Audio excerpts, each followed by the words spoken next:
আমার দাবি মানি লবই লাগিব। আমি ইমান পরিশ্রম করো, ইমান কষ্ট করো, কিয় আমার দাবি মানি নলয় সরকারে?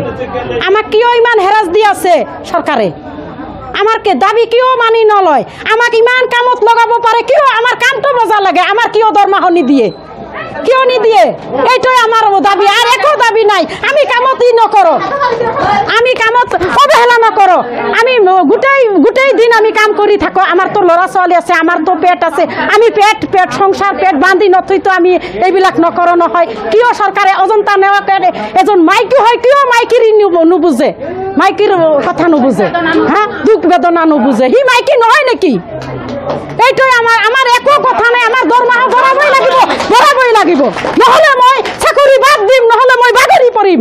আমি করিয়েই থাকিম, আন্দোলন করিয়েই থাকিম, নহলে আমি চাকরিটাও বাদ দিম। হ্যাঁ, এইটাই আমার দাবি। আমার একো দাবি নাই। আমাক কিমান কষ্ট দি আছে।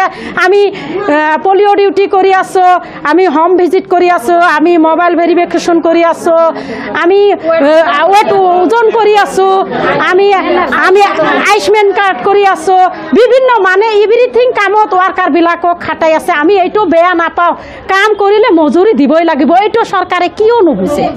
কিয় নুবুঝে? কোনে এজন ভাল মানুহ তো এজন হাজিরা খাটিলেও তো কাম কৰিলে মজুরি দিবই লাগিব। কিয় মোক মজুরি নিদিয়ে? সরকারে মোক কি ভাবিছে? মোক মানুহ ভাবিছে না কি ভাবিছে? হ্যাঁ, সরকারে মোক কি ভাবিছে? মানিবই লাগিব। মোর দাবি মানিবই, নহলে মই মরিম।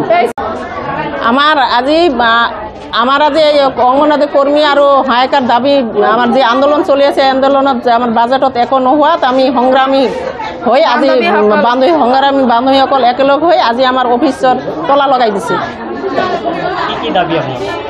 আমার মাননির ধরনের মজুরি লাগে।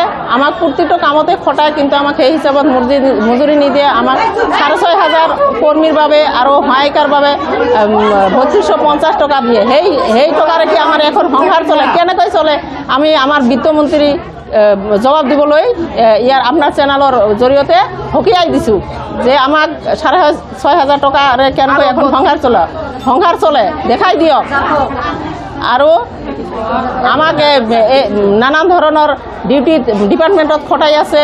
বিএলও, এফএলও, এনআৰসি, তাৰপিছত আয়ুষ্মান ভাৰত, তাৰপিছত পলিঅ' ডিউটি, নানা ধৰণৰ কামত খটুৱাইছে। সেই হিচাপত আমাক মজুৰি নিদিয়ে। সেই হিচাপত আমাক কৰিব গ'লে আমাক ২১,০০০ টাকাও আমাৰ নহয় দিন হাজিৰা। যদি মজুৰি হিচাপত যেনেকৈ খটাইছে সেই ২১,০০০ টাকা যদি আমাক মজুৰি দিয়ে, সেইখিনিও আমাৰ নহয়।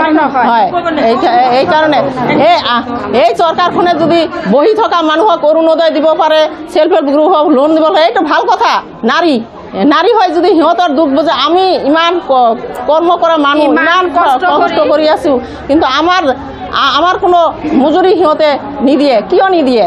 এইটো আমাক জবাব লাগে আমার বিত্তমন্ত্রী বাইদেউৰ পৰা।